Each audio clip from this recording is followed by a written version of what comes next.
Okay, last class में हमने 3D कर रहे थे, तो 3D को कंटिन्यू करेंगे, थोड़े से कुछ क्वेश्चन करेंगे पास्ट ईयर के, ठीक है। आई होप सभी को कॉन्सेप्ट समझ में आए थे, तो ठीक है।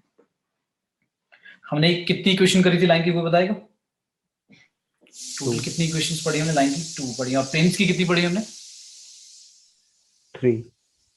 प्लेन्स की तीन याद आ रही हैं? मेरे ख्याल से ज्यादा बताई थी यार, 3 से तो 5 बताइए भाई।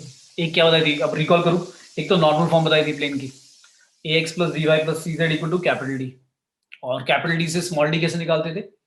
उसको मॉड n से क्या करते थे, डिवाइड कर देते थे। तो एक तो ये इक्वेशन बताई थी। फिर मैंने एक बताई थी equation of plane passing through a fix point. एक फिक्स पॉइंट से पास हो रहा है प्लेन, और नॉर्मल वेक्टर अगर गिवन है प्लेन का, तो वो हमारी इक्वेशन होती थी passing through a fix point and given normal vector. फिर थर्ड इक्वेशन करी थी हमने, तीन अगर नॉन कॉलिनियर पॉइंट से अगर एक प्लेन पास हो रहा है, नॉन कॉलिनियर पॉइंट मतलब तीनों जो पॉइंट है वो अगर नॉन कॉलिनियर है, तो जो प्लेन की इक्वेशन होगी वो कैसे लिखते थे हम, वो पढ़ा था हमने। फिर फोर्थ पढ़ा था हमने इंटरसेप्ट फॉर्म, कि अगर आपको इंटरसेप्ट गिवन है एक्स एक्सिस, वाई एक्सिस और जेड एक्सिस पर, कि प्लेन कितना कितना इंटरसेप्ट कट कर रहा है on the x axis, y axis, z axis, तो इक्वेशन होती थी x/a + y/b + z/c = 1। और लास्ट हमने करी थी कि अगर कोई plane intersection of two plane से पास हो रहा है, मतलब अगर दो प्लेन इंटरसेक्ट कर रहे हैं, तो मैंने डिस्कस किया था कि दो प्लेन जब भी इंटरसेक्ट करेंगे वो एक लाइन में इंटरसेक्ट करेंगे, राइट, है ना? yes, तो दो प्लेनों का जो लाइन ऑफ इंटरसेक्शन होगा, उस लाइन ऑफ इंटरसेक्शन से अगर कोई एक प्लेन पास हो रहा है, तो there can be infinite planes, बहुत सारे प्लेन हो सकते हैं। तो उसके लिए हम क्या लिखते थे, first plane plus lambda times second plane, याद है? yes, और लैम्डा की वैल्यू निकालने के लिए मैंने बोला था कि क्या होगा, आपको कुछ इंफॉर्मेशन क्या होगा, गिवन होगी, राइट? ठीक है भाई। तो yes, 5 इक्वेशन करी थी हमने प्लेन की, और 2 इक्वेशन करी थी लाइन की। बाकी उसके बाद angle between the lines, angle between the plane. जब प्लेन के बीच में एंगल निकालते हैं तो कॉस लेते थे, जब एंगल बिटवीन लाइंस निकालते थे तो भी कॉस लेते थे। लेकिन जब हम लाइन और प्लेन के बीच में एंगल निकालते हैं तब क्या लेते थे हम? साइन लेते थे, राइट?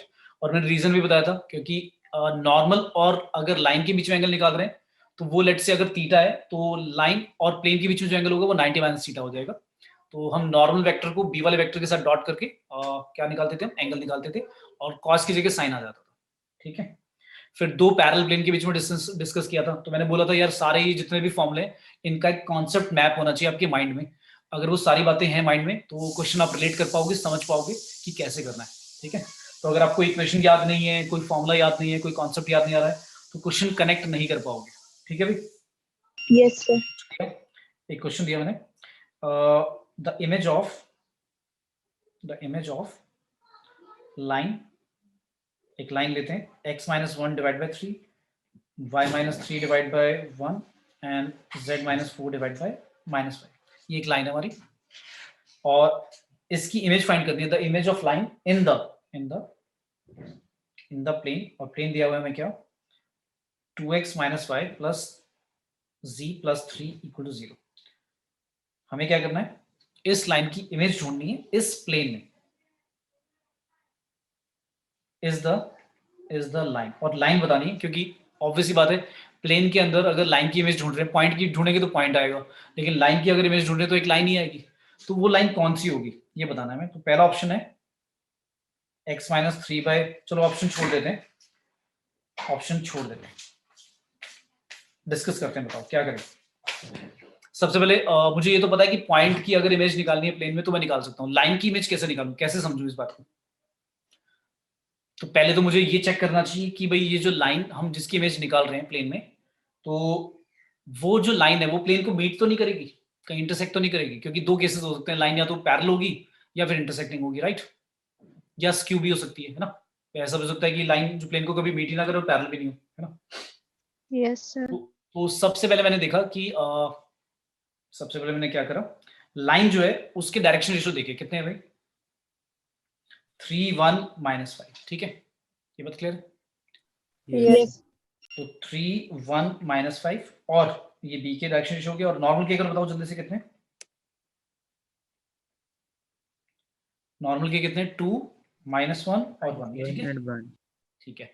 अब अगर मुझे पता है कि लाइन और प्लेन क्या है, अगर पैरेलल है, लाइन और प्लेन जो है वो अगर पैरेलल है, तो इन दोनों का डॉट प्रोडक्ट क्या आएगा, या क्रॉस प्रोडक्ट क्या आएगा? क्रॉस प्रोडक्ट 0 आएगा या डॉट प्रोडक्ट 0 आएगा? अगर मैं बोल रहा हूँ लाइन्स ऑफ प्लेन क्या है, लाइन और प्लेन क्या है, पैरेलल है अगर, तो क्या होगा? क्रॉस। Dot zero. प्रोडक्ट 0 है। गड़बड़ कर रहे हो, गड़बड़ कर रहे हो। लाइन और अगर प्लेन पैरेलल है तो डॉट प्रोडक्ट 0 आएगा भाई, क्योंकि परपेंडिकुलर होंगे। नॉर्मल और बी भूल गए, डिस्कस कर रहा था लास्ट क्लास में, मैंने क्या बोला था, लाइन और प्लेन उल्टा हो गया ये। लाइन और प्लेन, लाइन और प्लेन अगर पैरेलल हैं तो नॉर्मल और बी परपेंडिकुलर होंगे, याद है, बताया था। Yes sir. तो भाई ध्यान रखो, अगर बी डॉट एन निकाला हमने, निकाल के देखा कितना आता है, देखो कितना आएगा, 6 -1 -5 कितना आ गया, 0 आ गया।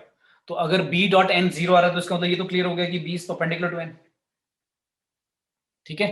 और अगर परपेंडिकुलर है, देयरफॉर लाइन एंड प्लेन क्या होंगे आपस में, बताओ, पैरेलल होंगे ना भाई, पैरेलल। ठीक है। तो मैंने बताया था उल्टा हो जाता है, मैंने बताया था ना कि अगर दो लाइन पैरेलल हैं तो उनके बी भी पैरेलल होंगे, कोलिनियर होंगे।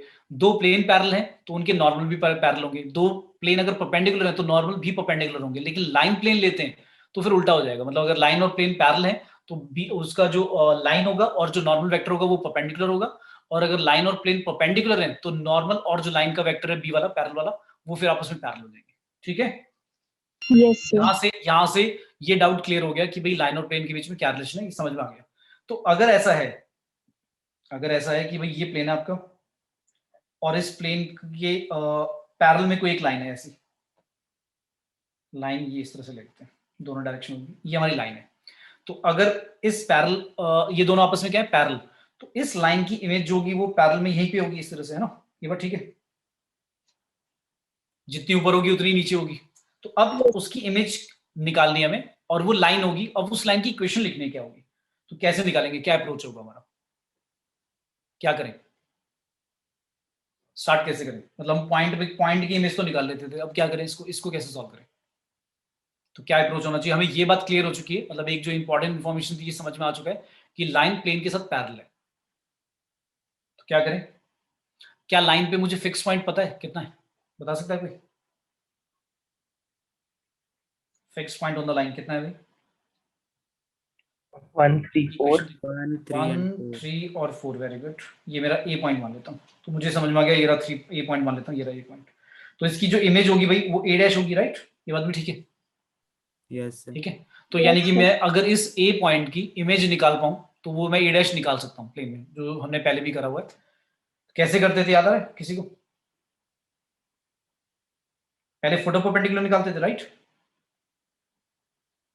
फुट ऑफ परपेंडिकुलर निकालते थे। लेट्स से वो मान लिया पी, तो हमें पता है कि जो फुट ऑफ परपेंडिकुलर होगा अगर वो पी है तो जो ए डैश का मिड पॉइंट होगा वो भी पी होगा, और वो किसके ऊपर है, वो किसके ऊपर पॉइंट होगा, प्लेन के ऊपर होगा, तो प्लेन को सेटिस्फाई करेगा, राइट, इक्वेशन को। तो एक काम करते हैं, ए पॉइंट कितना आया था भाई, ए पॉइंट आया था 1 3 4, 1 3 4, ठीक है। इमेज निकालनी है, तो इमेज से पहले मैंने फुट ऑफ परपेंडिकुलर मान लिया, क्या मान लो बताओ, एक्स वाई जेड मान लूं या एबीसी मान लूं, क्या लूं बताओ, एक्स वाई जेड ही ले लूं, yes sir. X Y Z ही ले लेता हूँ, ठीक है, क्योंकि प्लेन के ऊपर है तो वो सेटिस्फाई भी करेगा। वैसे कुछ और भी ले सकते हो, एबीसी भी ले सकते हो, ठीक है। तो अब आपको समझ में आ रहा होगा डी आर्स कितने आएंगे, डी आर्स ऑफ ईपी कोई बताएगा कितने होंगे, कितने आएंगे डायरेक्शन रेशियो भाई एपी के, x minus 1 hmm, y minus -3 3 and z minus 4। ठीक है। और डी आर्स ऑफ नॉर्मल कितने हैं प्लेन के, नॉर्मल के डी आर्स कितने हैं भाई, 2 -1 1, 2 -1, ठीक है। अब मुझे ये भी पता है कि दोनों आपस में क्या है, बताओ, एपी और एन क्या है, परपेंडिकुलर। परपेंडिकुलर या पैरेलल भी, आराम से सोचो, देखो अगर एक भी गड़बड़ कर दी तो रॉन्ग हो जाएगा। पैरेलल है भाई ये तो, क्यों, क्योंकि नॉर्मल भी तो क्या होता है, परपेंडिकुलर ही होता है, तो ये तो आपस में पैरेलल होंगे ना, एपी और उसकी बात कर रहे हैं, नॉर्मल की बात कर रहे हैं, तो एपी और नॉर्मल क्या है, पैरेलल। और अगर पैरेलल तो फिर क्या होता है, डायरेक्शन रेशियो क्या होते हैं, प्रोपोर्शन में होते हैं, राइट।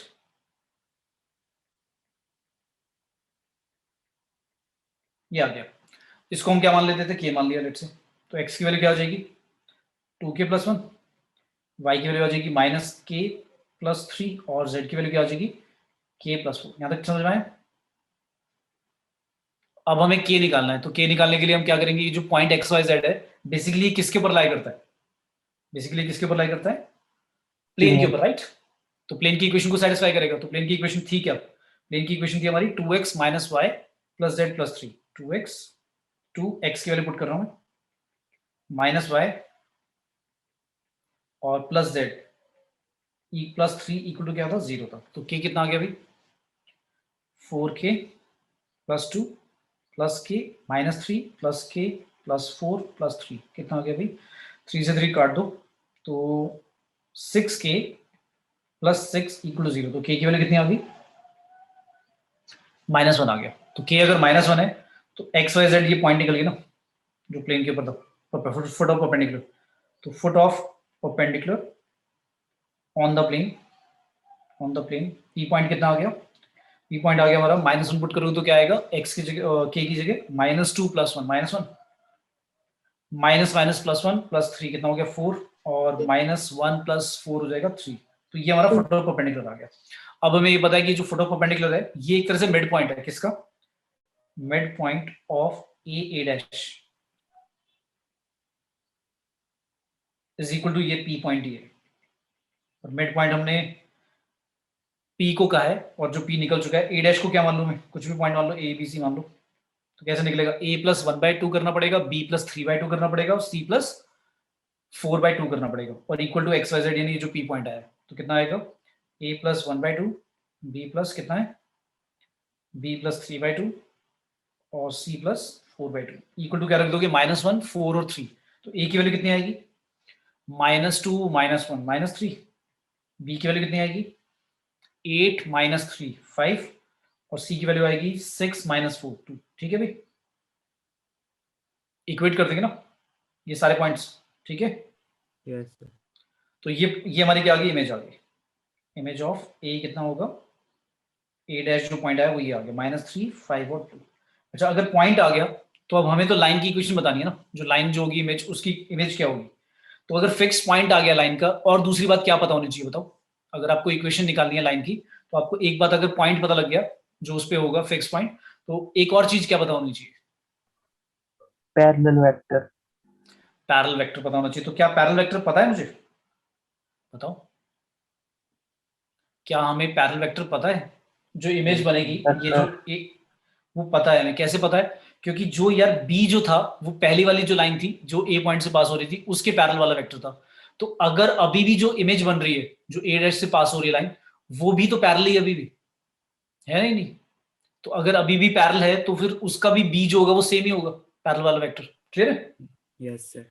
बट डायरेक्शन तो चेंज हुई नहीं, वो तो वैसी की वैसी लाइन पैरेलल ही बन रही है अभी भी। तो अभी भी मैं जो बी पहले वाला था वही ले सकता हूँ न्यू लाइन के लिए, जो इमेज वाली लाइन है 3 1 -5।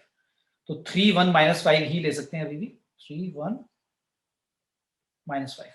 तो यानी कि इक्वेशन क्या हो जाएगी फिर लाइन की, equation of image of line passing through a dash क्या होगी भाई, x प्लस 3 हो जाएगा, y -5 हो जाएगा, z -2 हो जाएगा और डिवाइड में क्या क्या आएगा 3 1 और -5। क्लियर है सभी को, Yes, sir. ठीक है। तो अब जो वो ऑप्शन देगा तुम्हें, मतलब एग्जाम में जब ये वाला क्वेश्चन आएगा तो वो क्या करेगा, लाइक डिनोमिनेटर जो है वो हो सकता है सेम दे दे, तो हो सकता है एक से ज्यादा ऑप्शन में हो, क्योंकि अगर 3 ऑप्शन में ये वाले डिनोमिनेटर नहीं है जो लिखे हुए 3 1 -5 ये नहीं है तो समझ में आएगा, जिस बच्चे को कॉन्सेप्ट समझ में आ गया कि जिस भी ऑप्शन में ये वाले एक सिंगल ऑप्शन में अगर ये पॉइंट ये लिखे हुए 3 1 -5 तो वही करेक्ट कर दोगे बिना इमेज निकाले, क्योंकि फिर पक्का है, क्योंकि डायरेक्शन तो सेम ही रहेगी। तो ये बात समझ आ गई, पर वो बेवकूफ नहीं है, वो क्या करेंगे कई सारे ऑप्शन में दे देंगे यही 3 1 -5, या ऐसा भी हो सकता है थोड़ा बहुत मैनिपुलेट करके ऐसे दे दें, ऐसा हो सकता है कि इसकी जगह ये ना लिखें ऐसा दे दें कंफ्यूज करने के लिए, 2 -z/5 दे दिया, तो पहले स्टैंडर्ड फॉर्म में चेंज कर लेना, ठीक है, क्लियर है। Yes sir. Yes, sir. अच्छा अब हम बात करते थे कि दो प्लेन जब इंटरसेक्ट करते हैं तो किस में इंटरसेक्ट करते हैं, मैंने बताया था दो प्लेन जब भी इंटरसेक्ट करेंगे तो किस में इंटरसेक्ट करते हैं, एक लाइन में इंटरसेक्ट करते हैं, राइट। तो अगर मैं आपको ये बोलूं कि find the line of intersection, find the line of intersection of दो प्लेन दे दूं अगर, और मैं कह रहा हूं कि उनका लाइन ऑफ इंटरसेक्शन बताओ क्या होगा, तो मैंने मान लो प्लेन ऐसा दे दिया आपको, दो प्लेन दे दिए, मैंने बोल दिया एक प्लेन है x - 2y plus z equal to 3 और एक दे दिया x plus y minus z equal to 4। तो मुझे इन दोनों प्लेनों का लाइन ऑफ इंटरसेक्शन मतलब लाइन की इक्वेशन बताओ क्या होगी, तो कैसे निकालेंगे,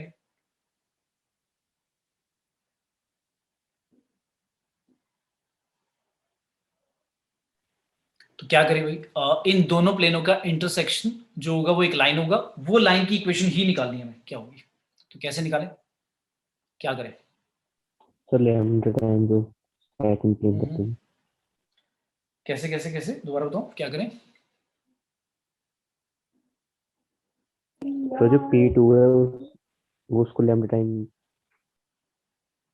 अच्छा मैं समझ गया यार, वो तो तुम पता क्या लिख रहे हो, अब देखो यही मैं समझाना चाह रहा हूँ। मैं पूछ रहा हूँ लाइन की इक्वेशन बताओ, आप बता रहे हो मुझे प्लेन की इक्वेशन, आप ये कह रहे हो कि प्लेन, आप ये बता रहे हो प्लेन पासिंग थ्रू, अब ये बता रहे हो plane passing through intersection of, ये तो मुझे पता है intersection of P1 and P2, आप ये बता रहे हो मुझे प्लेन की इक्वेशन बता रहे हो, आपकी पहला प्लेन लिख दो, मतलब P1 लिख दो plus lambda time second plane लिख दो, ऐसे ही कह रहे हो ना? ये कह रहे हो तुम, मतलब ऐसे कह रहे हो कि x माइनस 2y लिखूं प्लस z लिखूं plus lambda time second plane लिख लूं, x plus y minus z equal to 3 plus 4 lambda, ये तो प्लेन की इक्वेशन आई ना, मैं तो लाइन की इक्वेशन पूछ रहा हूँ भाई, लाइन की इक्वेशन कैसे लिखें? मतलब मुझे ये तो पता है कि दो प्लेन जब इंटरसेक्ट करते हैं तो एक लाइन में इंटरसेक्ट करते हैं, तो उस लाइन की अगर मुझे इक्वेशन लिखनी पड़े तो फिर कैसे लिखूंगा मैं? सर जो अब ये इक्वेशन आ गई इसको हम जो हमारे पास फॉर्मूला है पासिंग थ्रू अ पॉइंट वाला उससे भी कर सकते हैं। ए एक्स कौन सा वाला फॉर्मूला है, कौन सा वाला, अगेन अगेन दोबारा बताओ। सर जो equation of plane passing through a point. Passing through a point, पर पॉइंट कहाँ है भाई हमें, और इक्वेशन किसकी निकालनी है हमें, तो एक लाइन की इक्वेशन निकालनी है जहां पर ये दोनों प्लेन इंटरसेक्ट करेंगे भाई, तो कैसे स्टार्ट करें इसे, तो एक काम करते हैं, देखो x minus 2y plus z minus 3 equal to 0 और x plus y minus z minus 4 is equal to 0, ये ठीक है? ठीक है, यहाँ तक क्लियर? अब एक काम करते हैं, दोनों में से किसी एक वेरिएबल की वैल्यू निकालो, बोलो किसकी निकालो? ऊपर से x की वैल्यू निकाल दें, x की वैल्यू निकाल दें तो क्या आएगी, 3 प्लस 2y माइनस जेड, यही आएगी, ये ठीक है? और ये वाली वैल्यू कहां पुट कर देते हैं, इसमें पुट कर देते हैं, बताओ क्या आएगा, 3 plus 2y minus z plus y minus z minus 4 equal to 0, ये ठीक है? तो y की वैल्यू और z की वैल्यू मतलब एक रिलेशन आ गया y और z के बीच में, तो क्या आएगा, 3y माइनस का 2z और 3 माइनस 4 कितना हो जाएगा, -1। तो अगर मैं यहां से y की वैल्यू निकालूं तो कितनी आएगी भाई, y की वैल्यू आएगी 1 प्लस 2z डिवाइड बाय 3, ठीक है? ये ठीक है, ये y की वैल्यू आ गई मेरी। अच्छा अगर ये y की वैल्यू आ गई और मैं एक काम करता हूँ, मैंने y की वैल्यू z की टर्म्स में निकाली है, तो मैं z को तो z ही मान लेता हूँ कि z तो z के इक्वल होता है। अब x की वैल्यू भी निकाल लेता हूँ z की टर्म्स में, तो कोई बताएगा कैसे निकालूं x की value in terms of z, कैसे निकालेंगे? ये जो y की वैल्यू आई, ये y की वैल्यू को मैं यहाँ पुट कर सकता हूँ ना? Yes sir. ठीक है, तो क्या आएगा बताओ, क्या लिखूं, 3x इक्वल टू आएगा 3 plus twice of 1 plus 2z divide by 3 minus जाएगा ना, कितना आया, x इक्वल टू कितना आया, 9 प्लस, मैं ओपन कर रहा हूँ ब्रैकेट और एलसीएम ले रहा हूँ, 2 प्लस 4z माइनस का 3z होल डिवाइड बाय 3, कितना आ गया आंसर सॉल्व करके, कितना आया सॉल्व करके, ये आ गया हमारा 11 प्लस z डिवाइड बाय 3, ये ठीक है? Yes, ठीक है sir. भाई, यहाँ तक सभी को आया बेटा समझ में? Yes, sir. तो हमने क्या करा, y की वैल्यू निकाल दी z की टर्म्स में, z को तो z ही मानेंगे हम, और x की वैल्यू भी z की टर्म्स में निकाल दी। अब क्या करें बताओ? अब क्योंकि मुझे पता है लाइन की जो मैं इक्वेशन लिखता हूँ स्टैंडर्ड फॉर्म जो होती है लाइन की इक्वेशन, उस फॉर्म में लिखना है, तो फिर मैं क्या करूं, क्या करें बताओ? मैंने y की वैल्यू निकाल दी z की टर्म्स में, x की वैल्यू निकाल दी z की टर्म्स में, और z को तो मैं z ही मान रहा हूं, तो फिर अब क्या करूं, यहां से एक बार z की वैल्यू निकाल दो, कितनी आएगी, यहां से z की वैल्यू निकाल दो, कितनी आएगी, 3y divide by 1 plus 2z, है ना, यही आएगा ना? अच्छा यहां से एक मिनट, मैंने गड़बड़ कर दिया, मैंने क्या गड़बड़ करी, आपको a की वेरिएबल में रखना था ना, तो आप एक काम करो, मैंने यहाँ पर y की वैल्यू निकाली है ना, z की वैल्यू निकाल दो in terms of y, z को तो z ही रखेंगे, z की वैल्यू बता दो कितनी आएगी, यहाँ से ये जो y की वैल्यू निकाली आपने, इधर से z की वैल्यू बता दो कितनी आएगी, z की वैल्यू कितनी आएगी भाई, 3y माइनस 1 डिवाइड बाई 2, यही आएगा ना? यस ठीक है, और यहाँ से भी क्या करो, ये जो मैंने x की वैल्यू निकाल दी, यहाँ से भी z की वैल्यू निकाल दो, चलो यहाँ से निकाल देते हैं, 11 प्लस जेड डिवाइड बाई 3, यहाँ से जेड कितना आएगा 3x माइनस 11, ये 9+1 आएगा ना। तो अब आप नोटिस करो मैंने क्या करा, देखो z को मैं z ही कह रहा हूँ, z की एक और वैल्यू आ गई y की टर्म्स में और z की एक और वैल्यू आ गई x की टर्म्स में। तो जब लाइन की इक्वेशन लिखते हैं तो हम क्या लिखेंगे, कैसे लिखेंगे, इन तीनों को मैं क्या कर दूंगा, इक्वल कर दूंगा ना भाई,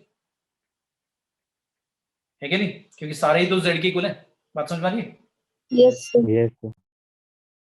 अब ये देखने में कुछ कुछ लाइन की इक्वेशन लग रही है, थोड़ा बहुत लग रहा है, लेकिन अभी भी एग्जैक्ट मतलब स्टैंडर्ड फॉर्म में नहीं आई। तो फिर मैं कैसे निकालूंगा, 3x माइनस 11 को ऐसे लिख दूं, x माइनस 11 बाई 3 और डिवाइड बाय क्या लिख दूं बताओ, 1/3. 1/3, राइट। ऊपर वाले को इसको क्या लिख दूं, y माइनस 1/3 डिवाइड बाई 2/3 और z वाले को क्या लिख दूं, z माइनस 0 डिवाइड बाई 1, ये ठीक है। अब ये लाइन की इक्वेशन दिख रही है, अब बताओ भाई। Yes, sir. Yes, sir. ठीक है, अब उस फॉर्म में आ गया ना हमारा, लाइक जो लाइन की इक्वेशन होती है। तो ये बेटा आया लाइन ऑफ इंटरसेक्शन, ये line of intersection of planes, जो दो प्लेन हमने लिखे थे उनका लाइन ऑफ इंटरसेक्शन, मतलब जो लाइन होगी वो ये लाइन आई है। आया समझ में, क्लियर है Yes, भाई। sir. Yes sir. Yes, sir. तो पेपर में क्वेश्चन भी आया हुआ है, बहुत पहले आया था, 2013 में क्वेश्चन था, डिस्टेंस नहीं, ये नहीं क्वेश्चन है, अच्छा मैंने जो दिया था यही था क्वेश्चन, इसी से रिलेटेड था। फिर आगे कुछ कंडीशन पूछी थी, तो ये तो समझ में आ गया सभी को कि लाइन की इक्वेशन कैसे लिखेंगे। अब अगर लाइन पता लग गई तो अब अगर मुझे इससे रिलेटेड कुछ भी इंफॉर्मेशन देगा तो मैं समझ के निकाल सकता हूँ, राइट, क्योंकि लाइन का फिक्स पॉइंट भी पता है मुझे अब, और लाइन के जो पैरेलल वेक्टर है वो भी पता है। क्लियर है भाई। Yes, sir. ठीक है, ओके। नेक्स्ट क्वेश्चन है, लेट्स से, अच्छा सभी को सेंट्रोइड तो पता है क्या होता है भाई, ट्राइंगल का फॉर्मूला क्या होता है सेंट्रोइड का, बताओ क्या था सेंट्रोइड ऑफ ट्राइंगल, क्या लिखते हैं। अगर हमारे वर्टिसेस जो हैं x1 y1 z1 है, x2 y2 z2 है, x3 y3 z3 है, तो सेंट्रोइड का फॉर्मूला क्या होता था, सेंट्रोइड को हम g से रिप्रेजेंट करते हैं, centroid of triangle A B C, ये a मान लिया, ये b मान लिया, c मान लिया, तो बता दो क्या होता था centroid of triangle. x1 plus x2 plus x3 upon 3. हाँ, x1 plus x2 plus x3 divide by 3, ऐसी y में और ऐसी ही z में लिख दो। और सेंट्रोइड के बारे में एक इंपॉर्टेंट प्रॉपर्टी होती थी कि सेंट्रोइड किसी भी ट्राइंगल का हर मीडियन को किस रेशियो में डिवाइड करता है, 1:1. 1:2 या 2:1 भी। अगर मैं ऐसे ले रहा हूँ, देखो ऐसे ले रहा हूँ, ये डी पॉइंट है, तो सेंट्रोइड लेट्स से यहाँ पर है जी, तो जी जो होगा G divides A G is to G D, क्या रेशियो होगी बताओ, 1:1.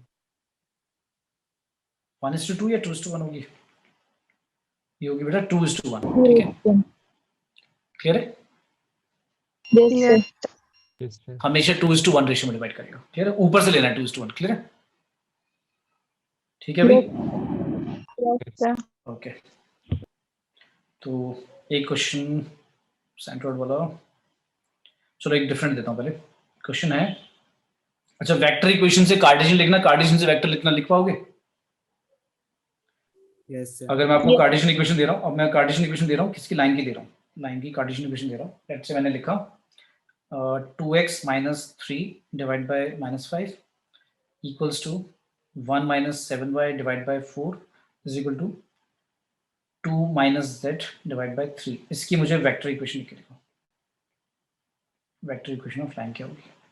सारे जल्दी से नोटबुक में लिखो और जिसका आंसर आ जाए बताओ क्या है।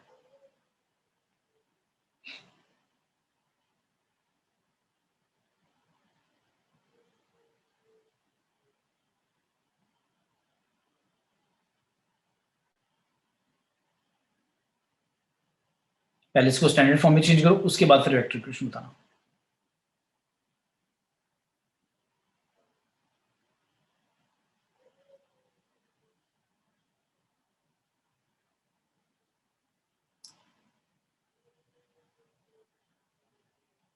आया सभी को, यस सर, बस अब लिखा। ओके।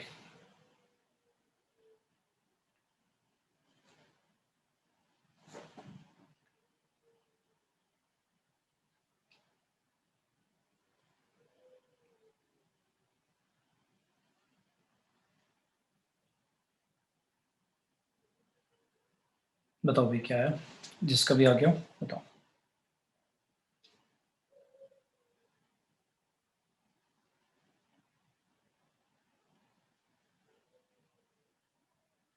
बता दो भी जिसका भी आ गया क्या आ रहा है।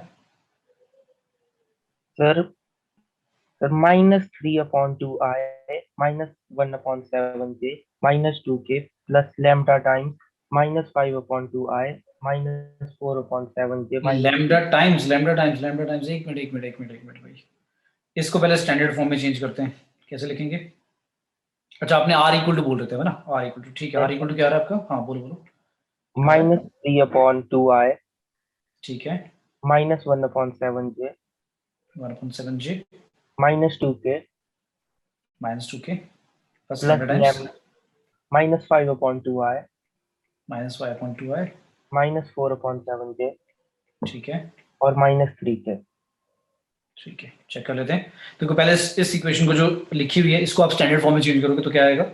x - 3/2 divide by -5/2। फिर अगले वाले में क्या करना पड़ेगा? -7 से डिवाइड करना पड़ेगा, तो y - 1/7 हो जाएगा, डिवाइड में नीचे क्या आएगा? -4/7 आएगा, और इसमें -1 से डिवाइड करोगे z - 2 डिवाइड बाय -3 हो जाएगा। तो अब हमें पता है कि ये फिक्स पॉइंट होता है ये वाले, और ये सारे माइनस में लिखे हुए हैं, तो इसका मतलब जो फिक्स पॉइंट होंगे वो सारे पॉजिटिव होंगे, क्योंकि x - x1 लिखते हैं। तो -3/2 -1/7 और 2, बिल्कुल ठीक बोला, ये हमारा फिक्स पॉइंट का पोजीशन वेक्टर ए हो गया। लैम्डा टाइम्स हम लिखते थे बी होता था पैरेलल वाला वेक्टर, जो कि नीचे डिनोमिनेटर में लिखे होते हैं, इनके डायरेक्शन रेशियो ये होते हैं। तो सर -5/2 लिखा है। माइनस नहीं होगा, वो गलती होगी सर। क्या हो गया? ए वेक्टर में माइनस थोड़ा ना होगा। ए में, अच्छा तुमने तो माइनस लगा दिया फिर, ठीक है, क्लियर है? Yes sir. मैंने भी ध्यान नहीं दिया। हाँ, x - x1 मैं बता रहा था, मैंने ध्यान नहीं दिया, मैं खुद यही बात बोल रहा था कि x - x1 लिख रहे हैं, तो भाई वो सारे जो आप 3/2 1/7 लिख रहे हो और 2 लिख रहे हो, अच्छा होगा ना पूछ लिया मैंने ये बात, कई बच्चों को तो निकला ही नहीं, अच्छा हो गया ना पूछ लिया, नहीं तो अभी गड़बड़ कराते। अगर वेक्टर इक्वेशन लिखी है तो कार्टेशियन इक्वेशन, कार्टेशियन से वेक्टर आनी चाहिए ना, क्योंकि हो सकता है वेक्टर फॉर्म में ही पूछा हो। अब ऑप्शन में मान लो तुम्हें एक जगह पे माइनस दिख रहे हैं सारे के सारे और एक जगह पे पॉजिटिव, तो तुमने अगर गड़बड़ कर दी तो तुम तो जो नेगेटिव वाले थे उस पर टिक कराओगे, ठीक है। और वो जानो तुम्हें ऑप्शन देंगे ऐसे ही कि जो बिल्कुल सिमिलर से होंगे, कि बच्चा कहाँ पे गड़बड़ करता है वही वाले ऑप्शन लगा देते हैं, मतलब वो ऑप्शन भी ऐसे ढूंढ के रखते हैं कि बच्चा क्या कॉन्सेप्चुअली या कहाँ पर सिली मिस्टेक कर सकता है, उससे जो आंसर निकलता है वही चिपका देते हैं ऑप्शन में, जो मतलब लगता है कि मतलब ऐसा होता नहीं तो सारे ऑप्शन बिल्कुल ही डिफरेंट लिखेंगे तो एक जो ऑब्वियस वाला होगा वो दिख जाएगा, तो कई बच्चे गैस करने लगते हैं। फिर नेगेटिव मार्किंग है, ये बात पता है ना सभी को? Yes sir. ओके, नेक्स्ट है क्वेश्चन, पूछा इक्वेशन निकालनी है प्लेन की, find equation of plane through intersection. अच्छा, अब जैसे कोई भी टॉपिक कर रहे हो तो उसको ढंग से कर लो। अब जैसे 3D और प्लेन एक साथ, मतलब 3D कह रहा हूँ, वेक्टर प्लेन, हम वेक्टर और 3D हमने दोनों एक साथ करे हैं, तो इन दोनों को बहुत अच्छी तरह से कर लो, कि ये ना हो कि आपने 50% करके छोड़ दिया और आपने कोई नया टॉपिक उठा लिया, उससे क्या होगा, ये वाला टॉपिक अगर 50-60% भी हुआ है तो फिर वो 20% पे चला जाएगा तुम्हारा, फिर दोबारा एक बार रिवाइज करने के लिए फिर दोबारा टाइम देना पड़ेगा, दोबारा सब माइंड मैप सब चीजें बनानी पड़ेंगी। बट अगर एक टॉपिक को करो उसको बहुत अच्छी तरह से कर लो, ठीक है ना, क्लियर है? Yes sir. तो बीच में नहीं छोड़ना कि भाई 50-60% हुआ, चलो अब छोड़ देते हैं, हम दूसरा टॉपिक कर लेते हैं, ऐसे नहीं करना, क्योंकि एटलीस्ट जो भी 2-3 टॉपिक आप कर रहे हो अभी, तो उसको टाइम देकर अच्छी तरह से करो कि पेपर में लाइक क्वेश्चन अगर आए तो हाँ भाई 99% चांस होने चाहिए कि भाई निकल ही जाए। 1% चलो ले लिया कि बड़ा टफ आ गया, कुछ अलग सा आ गया, नहीं समझ में आया, पर इतना अच्छी तरह से प्रिपेयर करो कि कॉन्फिडेंस हो कि हाँ भाई 10 में से 9 क्वेश्चन तो निकल ही जाएंगे हमारे से। तो find the equation of the plane through the intersection of the planes 3x - 4y plus 5z equal to 10 and 2x plus 2y minus 3z equal to 4, and और इसने ये भी बोला कि पैरेलल टू जो प्लेन है required plane, parallel to the line, line के साथ पैरेलल, लाइन क्या है, x equal to 2y equal to 3z, ऐसी लाइन है। तो हमें क्या निकालना है, इक्वेशन ऑफ प्लेन निकालनी है। चलो ऑप्शन दे रहा हूं मैं, सभी करेंगे, 2 to 3 मिनट्स दूंगा मैं, सॉल्व करना है सभी को। x plus 20y minus 27z equal to 14, B option है x minus 20y plus 27z equal to 14, C option है x plus 20y plus 27z plus 27z आएगा। स्टार्ट कर दो सॉल्व करना, फिर ऑप्शन मैच करना। इक्वल टू -14 और D है x minus 20y minus 27z equals to 14। इन चार ऑप्शन में से मैच करना है।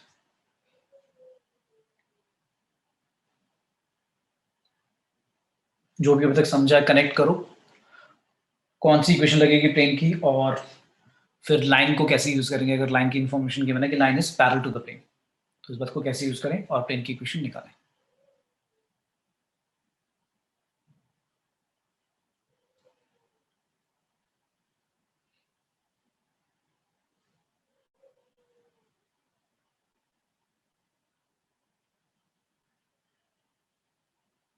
सभी को करना है बेटा सॉल्व, पेन नोटबुक लेकर।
किसी का भी आंसर आया भी चैट में, ऑप्शन नंबर जिसका भी आ जाता है दे दो। चलो 1 मिनट और दे रहा हूँ मैं, जल्दी से करो।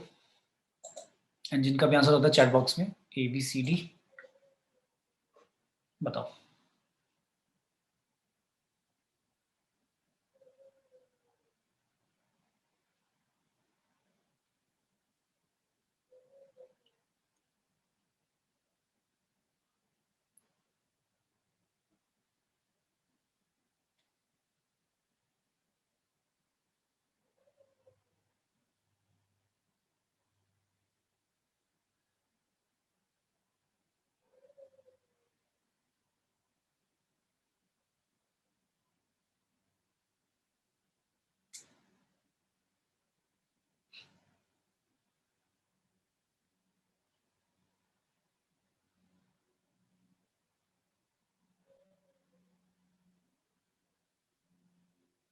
टाइम लिमिट का बेटा ध्यान रखना आप सभी को। ऐसा नहीं है क्वेश्चन में आपने 15-20 मिनट लगा दी। ओके कौशिक आपका बिल्कुल ठीक है बेटा। एंड अंजलि बेटा एक दोबारा आंसर चेक करो अपना, देखो कहीं पे वर्किंग में गड़बड़ तो नहीं करी। मानसी का भी ठीक है, ग्रेट। हेमंत का भी ठीक है, वेरी गुड, बहुत अच्छे। अक्षिका का भी ठीक है, कोमल का भी ठीक है, बहुत अच्छे।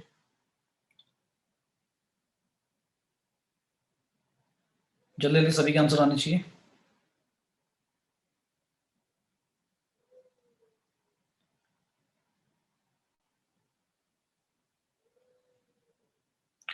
ईशा बेटा एक आंसर अपना चेक करो। हर्ष आपका भी ठीक है। चलो मैं डिस्कस कर रहा हूँ जिनका रॉन्ग रहेगा, ध्यान से जल्दी से देखो जिनका आंसर नहीं आया। क्वेश्चन में गिवन था कि find the equation of the plane through the intersection of these two planes. तो अगर इन दोनों के इंटरसेक्शन से कोई प्लेन पास हो रहा है तो ऑब्वियसली बात है कि एक प्लेन प्लस लैम्डा टाइम दूसरा प्लेन लिख दो, राइट। ओके ओके हाँ मिल गया अंजलि को मिस्टेक, ठीक है बेटा ओके। तो हमारी जो प्लेन की इक्वेशन होगी वो कैसी होगी, वो ऐसी होगी। रिक्वायर्ड प्लेन की इक्वेशन, रिक्वायर्ड प्लेन होगा हमारा 3x माइनस, मैं डायरेक्टली लिख दूं वो x वगैरह कॉमन लेकर, क्या लिख दूं, x कॉमन लेकर क्या आएगा 3 + 2 लैम्डा, y कॉमन लेके आएगा -4 + 2 लैम्डा, और z कॉमन लेके आएगा 5 - 3 लैम्डा, और राइट साइड पे आएगा 10 + 4 लैम्डा। ये बात सभी को समझ में आई बेटा। Yes, मैंने क्या कर दिया, पहला प्लेन लिखकर प्लस लैम्डा टाइम्स दूसरा प्लेन क्या कर दिया, ऐड कर दिया, और x y z कॉमन लेकर ऐसे लिख दिया। अब आपको इसको देख कर ये तो समझ में आ ही रहा होगा कि drs ऑफ नॉर्मल वेक्टर कितने होंगे, 3 + 2 लैम्डा है, -4 + 2 लैम्डा है, और 5 - 3 लैम्डा है, ठीक है, ये आ गया। फिर मुझे इसके बाद ये भी पता है कि उसने कहा है कि मैंने कहा था लैम्डा की वैल्यू निकालने के लिए वो कुछ एक्स्ट्रा इन्फॉर्मेशन देता है, ठीक है। तो जो एक्स्ट्रा इन्फॉर्मेशन है वो यही है कि जो प्लेन है वो पैरेलल टू दिस लाइन है। अब ये जो लाइन लिखी हुई है इसको स्टैंडर्ड फॉर्म में लिख लेते हैं, ये स्टैंडर्ड फॉर्म में नहीं लिखी हुई। हाँ विशाली अब ठीक है आपका। तो स्टैंडर्ड फॉर्म क्या आएगी, x माइनस 0/1 आएगा, y डिवाइड बाय 1/2 आएगा -0, और z z minus 0 divide by 1/3 आएगा। बिल्कुल ठीक है। तो इसका b वाला वेक्टर के जो डायरेक्शन रेशियो वो पता लग गया हमें कितने, 1, 1/2, 1/3। मैंने कहा था अगर तुम्हें फ्रैक्शन में नहीं चाहिए इसको तुम क्या करो, 6 से मल्टीप्लाई कर दो सबको, ऐसे भी लिख सकते हो 6, 3, 2, ये भी ठीक है। क्लियर है। तो ये मेरे डायरेक्शन रेशियो आ गए b के। अब मैंने सोचा कि जो मेरा प्लेन है वो लाइन के साथ पैरेलल है। अभी मैं कुछ देर पहले ये बात बोल रहा था बार बार कि प्लेन प्लेन लाइन लाइन में जो कनेक्शन होगा वही उनके नॉर्मल और उनके पैरेलल वाले वेक्टर में होगा, लेकिन लाइन प्लेन जब आ जाता है तो उल्टा हो जाता है। मतलब पैरेलल है तो परपेंडिकुलर हो जाएंगे नॉर्मल और लाइन का, और अगर परपेंडिकुलर तो पैरेलल हो जाएंगे। तो इसने बोला था पैरेलल है, तो पैरेलल है तो b और n क्या होंगे आपस में, डॉट प्रोडक्ट क्या होगा, 0 होगा। तो जब डॉट प्रोडक्ट 0 रखोगे तो क्या आएगा, 6 times 3 + 2 lambda plus 3 times -4 + 2 lambda. Fraction में लेकर करने चाहते हो फ्रैक्शन में कर लो, थोड़ा सा कैलकुलेशन इजी हो जाती है, इसलिए फ्रैक्शन से स्टैंडर्ड इस तरह से होल नंबर रेशियो में कन्वर्ट कर लेना। ये तो सभी ने पढ़ा है ना बेटा, होल नंबर रेशियो में कैसे कन्वर्ट करते हैं फ्रैक्शन से, है भाई सभी को आता है ना ये तो लैम्डा की कोई वैल्यू बता देगा जल्दी से, मैं सॉल्व नहीं कर रहा हूँ। कितना है भाई लैम्डा की वैल्यू, लैम्डा की वैल्यू भाई कितनी आई थी, अक्षिका हर्ष कितना आया था बेटा लैम्डा,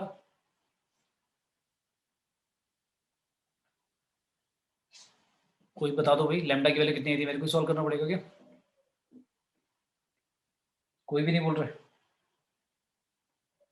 क्या हो गया, क्या मेरी आवाज आ रही बेटा सभी को, हाँ लैम्डा की वैल्यू कितनी आई थी बेटा, -4/3 -4/3, ठीक है -4/3।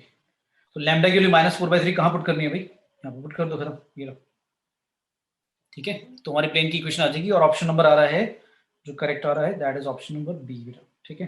तो अगर किसी का डिफरेंट आ रहा है, कॉन्सेप्ट समझ में आएगा तो अपनी कैलकुलेशन एक बार चेक करना, कहीं पे तुम गड़बड़ कर रहे हो, ठीक है, क्लियर, यस ठीक है। तो देखो मतलब बहुत ज्यादा टाइम नहीं लगना चाहिए, मतलब हार्डली 2 मिनट में आंसर आ जाएगा अगर आप कैलकुलेशन ध्यान से कर रहे हो, कॉन्सेप्ट समझ में आया, ठीक है। और जैसे मैंने प्लेन की इक्वेशन डायरेक्टली ऐसे लिख दी ना, लैम्डा मतलब इस तरह से एक्स वाई जेड कॉमन लेकर, तो डायरेक्टली यही लिखना भाई पेपर में तुम्हारे पास, लाइक जेई एग्जाम के लिए बोर्ड में तो आपको क्या करना होगा, प्रॉपर स्टेप्स लिखने होते हैं, तो वहां पर तो इतना टाइम नहीं होता ना, तो आपको ये मेंटली लाइक आना चाहिए कि भाई एक्स कॉमन लेकर क्या लिखना है, वाई कॉमन लेकर क्या लिखना है, जेड लेकर कॉमन क्या लिखना है, क्योंकि सारे स्टेप्स लिखोगे तो इतना टाइम मिलेगा ही नहीं, तुम्हें कर ही नहीं पाओगे सारे क्वेश्चन, ठीक है। नेक्स्ट, पर जल्दबाजी में ये भी नहीं होना चाहिए कि आपने कुछ कहीं ना कहीं पे माइनस प्लस की गलती कर दी, क्योंकि लैम्डा की वैल्यू जल्दी जल्दी में क्या होता है कई बार गलत निकलाती है, तो जो गलत निकलने पे जो आंसर आएगा ना ऑप्शन में, वो वाला ऑप्शन भी दिख रहा होगा तुम्हें कहीं ना कहीं, तो तुम तो जो ऑप्शन दिखेगा तुम्हें लगेगा मेरा सही है, उस पर टिक कराओगे, दोबारा चेक भी नहीं करोगे, तो इसलिए बहुत ध्यान से भी करनी है कैलकुलेशन, स्पीड भी होनी चाहिए। नेक्स्ट है क्वेश्चन पूछा है, ध्यान से पढ़ना question, the distance of the point, एक पॉइंट दिया हुआ है 1 - 5 9 फ्रॉम द प्लेन, प्लेन दिया हुआ है x - y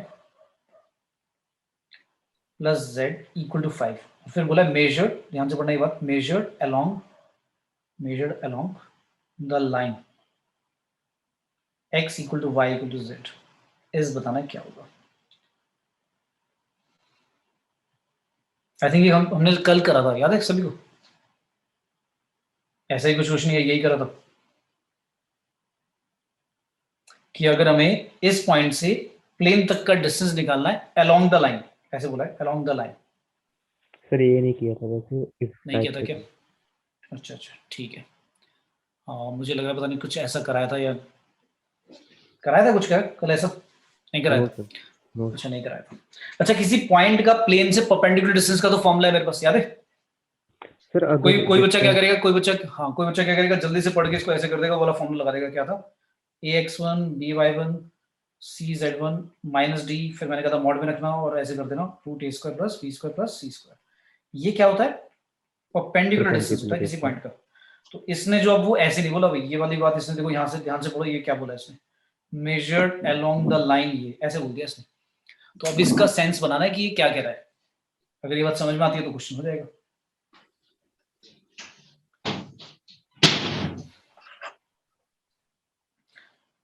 तो 2-3 मिनट लो, फिर डिस्कस करते हैं। ऑप्शन दे रहा हूँ, चलो इसके जिसके आंसर आते जाते हैं ऑप्शन बताते जाओ मुझे। ये ऑप्शन है और डी ऑप्शन है।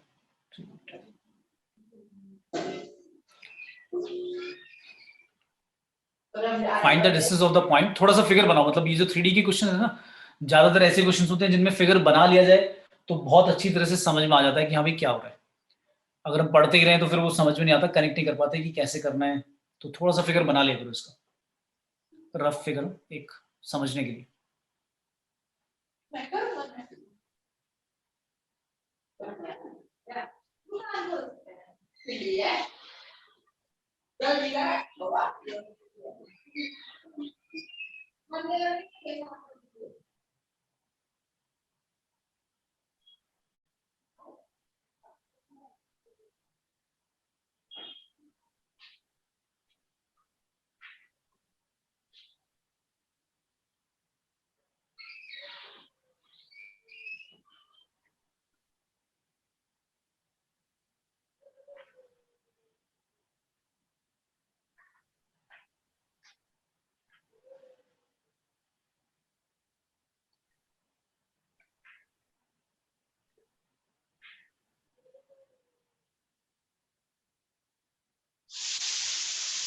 ये तुम्हारा 2016 का क्वेश्चन है।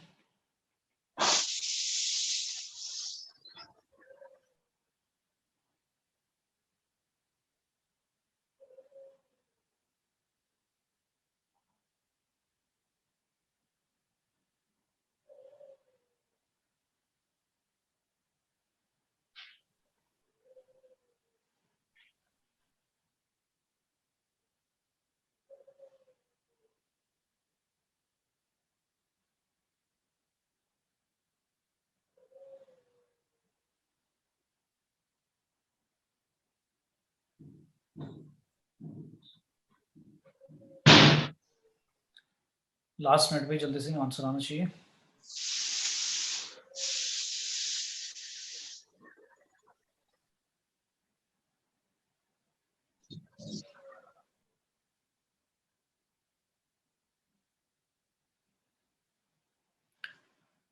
ओके, हेमंत का आंसर आया है। हेमंत कौन सा आंसर होगा इनमें से? ओके, हाँ हेमंत में, हेमंत ने आंसर लिख दिया। हेमंत उसको लाइक इन ऑप्शन में से मैच करो ना, कौन सा होगा। मानसी आप एक बार दोबारा चेक करो अपना आंसर, कुछ गड़बड़ की है। पलक का सही है और विशाली का ठीक है, हेमंत आपका भी ठीक है, कौशिक आपका भी ठीक है, अक्षिका का भी ठीक है, करेक्ट। हाँ मानसी ठीक है। भारती बेटा एक बार चेक करो आंसर। ईशा आप भी एक बार चेक करो आंसर अपना, कुछ गड़बड़ कर रहे हो कैलकुलेशन में। देखो अगर कॉन्सेप्ट क्लियर हो जाता है और फिर भी अगर आप आंसर रॉन्ग निकाल रहे हो, इसका मतलब आप कैलकुलेशन मिस्टेक कर रहे हो। कोमल आप एक बार दोबारा चेक करो बेटा, कोमल आपका रॉन्ग है answer.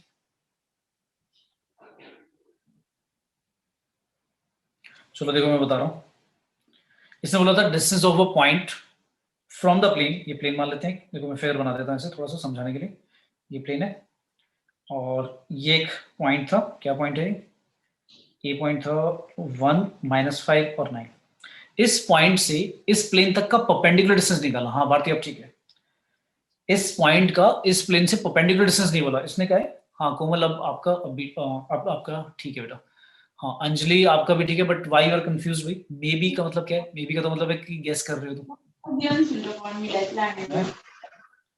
You must be sure ना बेटा कि आपका आंसर ये होगा या नहीं होगा। इसमें गेसिंग गेम नहीं खेलना क्योंकि नेगेटिव मार्किंग हो जाएगी।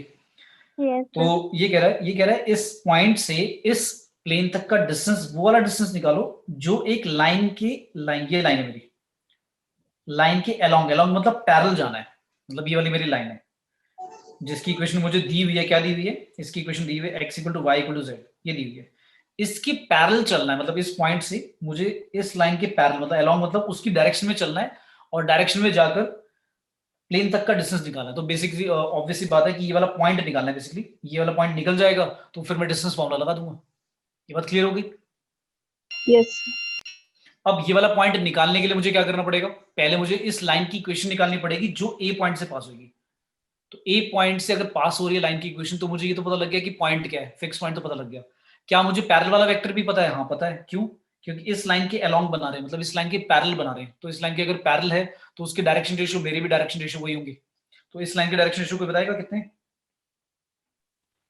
सर 1 1 1 1 1 1 है। तो मेरी वाली जो लाइन मैं बना रहा हूँ ए पॉइंट से, उसकी भी यही होंगे। तो रिक्वायर्ड इक्वेशन क्या होगी? Required equation of line passing through a, जो पॉइंट ए पॉइंट से पास हो रही है, उसकी इक्वेशन क्या हो जाएगी? ऐसी हो जाएगी, x minus 1 y plus 5 z minus 9 divide में क्या है 1 1 और 1। ठीक है भाई। अब आपको पता है कि एनी पॉइंट ऑन लाइन कैसा मान सकते हैं? ऐसा मान सकते हैं k प्लस 1 k माइनस 5 और k प्लस 9। और ये वाला पॉइंट कहाँ पे जाकर मिलेगा? कहाँ पे जाके मिलेगा? बी पॉइंट पे, क्योंकि बी पॉइंट भी लाइन के ऊपर ही है। तो अगर k की किसी वैल्यू के लिए बी पॉइंट भी उसको सेटिस्फाई करेगा। अब बी पॉइंट है कहाँ पर? प्लेन के ऊपर है। क्या प्लेन की इक्वेशन पता है? हाँ पता है। तो मैं क्या करूंगा, जो एक्स वाई जेड ये आया है मेरा पॉइंट, इसको मैं प्लेन में क्या कर दूंगा? सेटिस्फाई करा दूंगा। क्या बात समझ में आई? Yes, sir. और जैसी प्लेन में सेटिस्फाई करोगे k की वैल्यू आ जाएगी, और k की वैल्यू आते ही आपका बी पॉइंट आ गया, और बी पॉइंट आने के बाद आप क्या करोगे? डिस्टेंस फार्मूला लगा दोगे। ठीक है भाई, करके बताऊं? करूं या हो जाएगा? Sir, हो जाएगा। हो जाएगा। सभी को आया बेटा समझ में? बताओ, अगर किसी को नहीं आया तो दोबारा पूरा एक्सप्लेन करूं। Sir Yes. लास्ट बोलो, स्टेप बोलो। क्या है? लास्ट स्टेप Yes, देखो मैंने क्या किया। मैंने क्या बोला मैंने कि जो लाइन है, जो मुझे सर लाइन K गिवन के है बाद वाला। k के बाद, तो k की वैल्यू, अब जैसे ये पॉइंट आ गया मेरा लाइन के ऊपर, ये कोई भी पॉइंट है लाइन के ऊपर, तो किसी ना किसी k की वैल्यू के लिए ये पॉइंट b वाला भी होगा, है ना। अब k की वैल्यू कैसे निकालें कि b पॉइंट आ जाए? तो मैंने क्या सोचा कि जो b पॉइंट है वो किसके ऊपर है? वो प्लेन के ऊपर है। लाइन के ऊपर तो है ही, पर प्लेन के ऊपर भी है। तो इसका मतलब ये हुआ कि ये वाला जो पॉइंट अगर मैं b मान लूं, एनी पॉइंट b k की किसी वैल्यू के लिए, तो ये प्लेन की इक्वेशन को सेटिस्फाई करेगा ना। और प्लेन की इक्वेशन क्या थी तुम्हारी? प्लेन की इक्वेशन थी x minus y plus z equal to 5। तो मैं क्या करूंगा, x की जगह ये, y की जगह ये, z की जगह पुट करके k निकाल दूंगा। Yes, अब k आ गया, k आने के बाद आपका ये पॉइंट b आ गया ना, ये पॉइंट आ गया b, और a पॉइंट पहले से ही पता है। तो a से b तक का डिस्टेंस फॉर्मूला लगा दोगे। ठीक है भाई। Yes, sir. तो डिस्टेंस फॉर्मूला लगाकर आंसर आ रहा है, कितना आ रहा है भाई? ए ऑप्शन आ रहा है सभी का। Yes, sir. ठीक है, तो ए ऑप्शन यानी कि कुछ ऐसा रहा होगा, √300। ठीक है, 10 बाहर लेकर 10√3 लिख सकते हैं। क्लियर है सभी को? Yes, जो sir. सेकंड ऑप्शन है वो 10 डिवाइड बाय √3 था भाई। अच्छा, किसी बच्चे को ऐसा तो लग रहा था कि सेकंड ऑप्शन 10√3 लिख दिया सभी? ए ऑप्शन 10√3 था, B option 10 divide by √3। Clear है सभी को?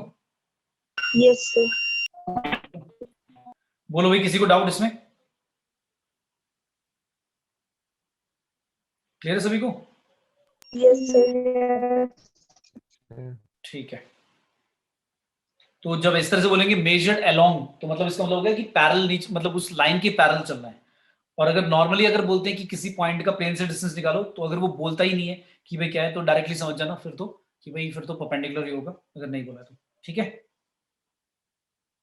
नेक्स्ट है find the equation of plane through the line of intersection of planes. दो प्लेन्स के इंटरसेक्शन से पास हो रहा है एक plane, x plus 5 plus z equal to 1 और 2x plus 3 plus y plus 4z equals to 5, ऐसे बोल दिया। मतलब थोड़ा सा प्लेन की जो इक्वेशन आपको लग रहा होगा कि सर ने 3 कांस्टेंट लिख दिया, तो ये काम अच्छा ये 3 नहीं है, सॉरी, यहाँ पे 3y है। 2x plus 3y plus 4z equal to 5 is, आपको इक्वेशन निकालनी है, बतानी क्या होगी और गिवन क्या है। चलो आगे गिवन भी कंडीशन है कुछ, क्या, क्योंकि लैम्डा की वैल्यू निकालने के लिए मैंने बोला था कुछ ना कुछ गिवन होगा। तो गिवन क्या है, and find the equation of the plane passing through the intersection of these two planes, and given क्या है कि twice of its y intersect is equal to the 3 times of its z intersect. इसने ऐसी information दे दी कि जो उस plane का y intercept होगा, मतलब जहां पर y को कट करेगा उसका इंटरसेप्ट की लेंथ, वो वाला y इंटरसेप्ट z इंटरसेप्ट से कितना है, twice y intercept 3 times z intercept की इक्वल है। तो ये इंफॉर्मेशन एक्स्ट्रा दे दी जिससे कि आप लैम्डा निकाल पाओ और यूनिकली प्लेन को बता पाओ कि क्या होगा। लिख लिया सभी ने? क्वेश्चन मत लिखो, स्टार्ट करता हूं आंसर। क्वेश्चन मत लिखो, ऑप्शन दे रहा हूं। ऑप्शन दूं या नहीं दूं? चलो दे देता हूं। ऑप्शन है x plus 2y minus 3z equal to 4, x plus 2y plus 3z equal to 7, x plus 2y plus 3z equal to 10, या फिर D x minus 2y plus 3z equal to 12। इनमें से बताना है कौन सा ऑप्शन करेक्ट है।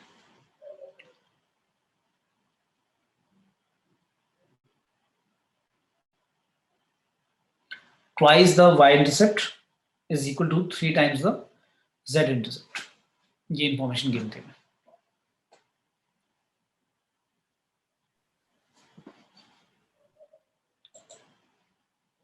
किसी को बेटा क्वेश्चन नहीं समझ में आया पूछ लो, दोबारा बता दूंगा। क्लियर है सभी को क्वेश्चन? तो Yes, sir. Okay,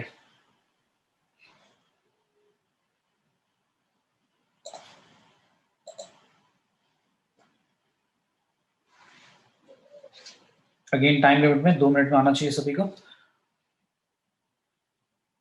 sir question repeat कर दो। क्वेश्चन बेटा कह रहा है कि find the equation of the plane through the line of intersection of two planes. दो प्लेनों के इंटरसेक्शन से पास हो रहा है, तो लैम्डा वाली वो इक्वेशन लिख दो कि first plane plus lambda time second plane.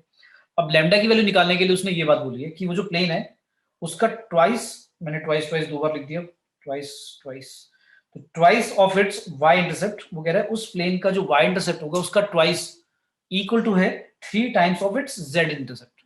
ये उसने एक्स्ट्रा इन्फॉर्मेशन दी है वो जो लैम्डा की वैल्यू निकालने के लिए। तो उसको अब कैसे यूज करोगे और लैम्डा की वैल्यू कैसे निकालोगे ये आपको सोचना है।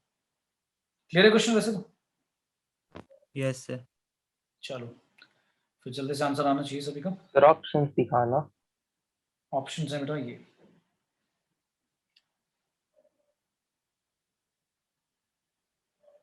चैट में बताना, बोलना नहीं है।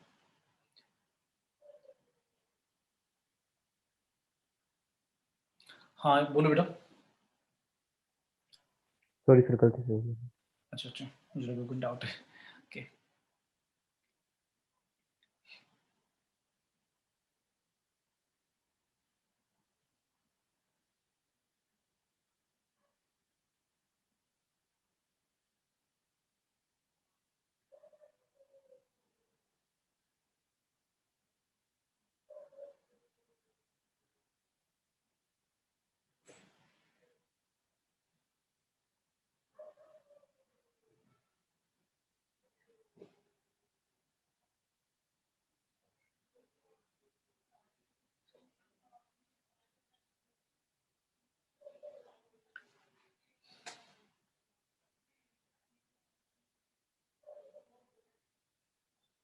Done done. किसी का नहीं हुआ अभी तक?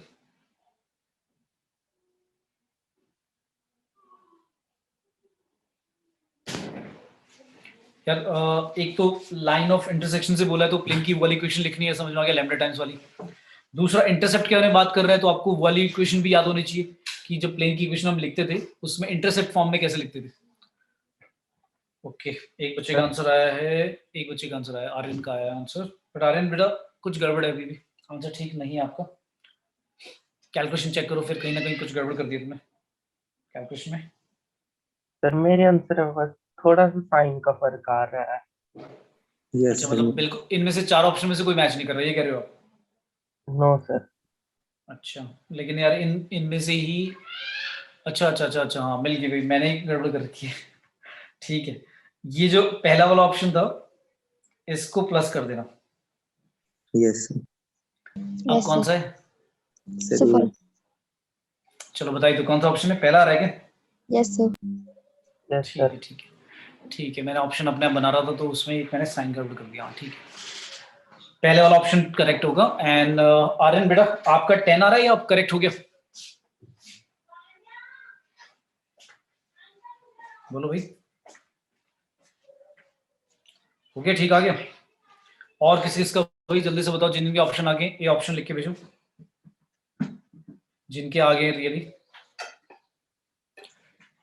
ठीक है, मानसी का भी आ गया है, अक्षिता का भी आ गया। ओके ठीक है, तो थोड़ा सा मैं हिंट दे रहा हूँ जल्दी से जिनको नहीं आया कि भाई कैसे होगा सॉल्व।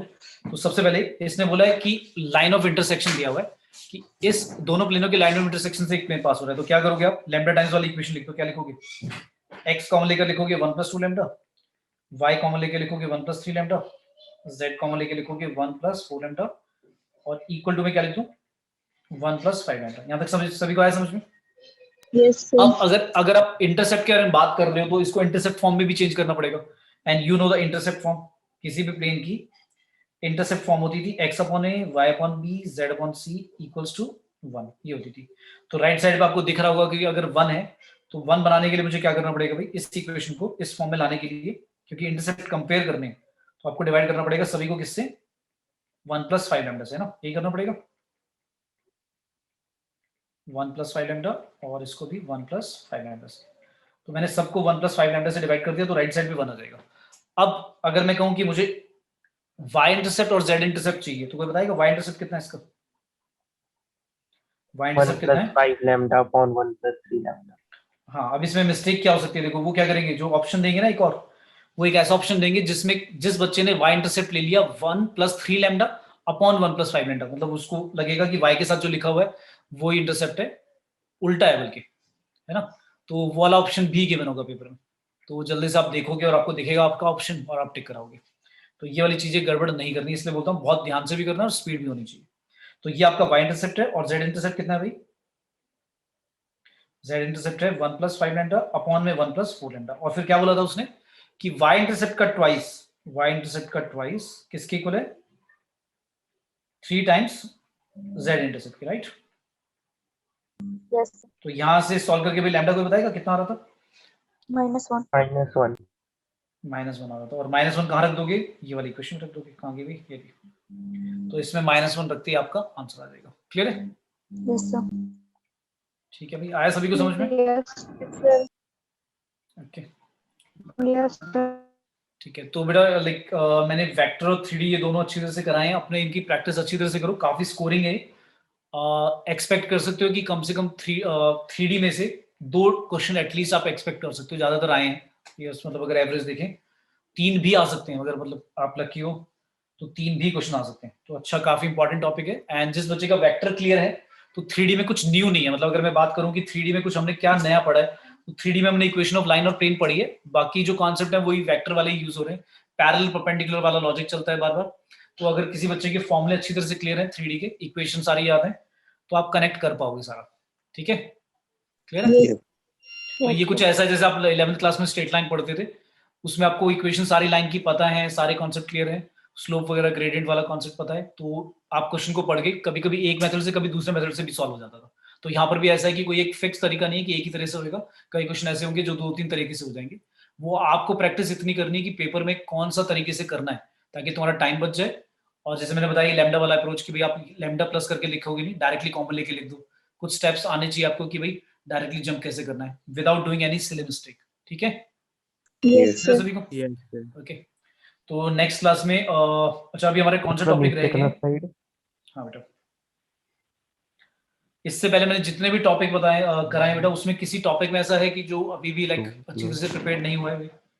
इंटीग्रेशन, डिफरेंशियल इक्वेशन, मैंने बोला था जो सेकंड टर्म में तुम्हारे आ रहे हैं, पहले उन्हीं टॉपिक को, अभी जो रिसेंट हुए हैं इन्हीं को खत्म करो। प्रोबेबिलिटी, कैलकुलस और ये वेक्टर 3D, ये पहले खत्म करो।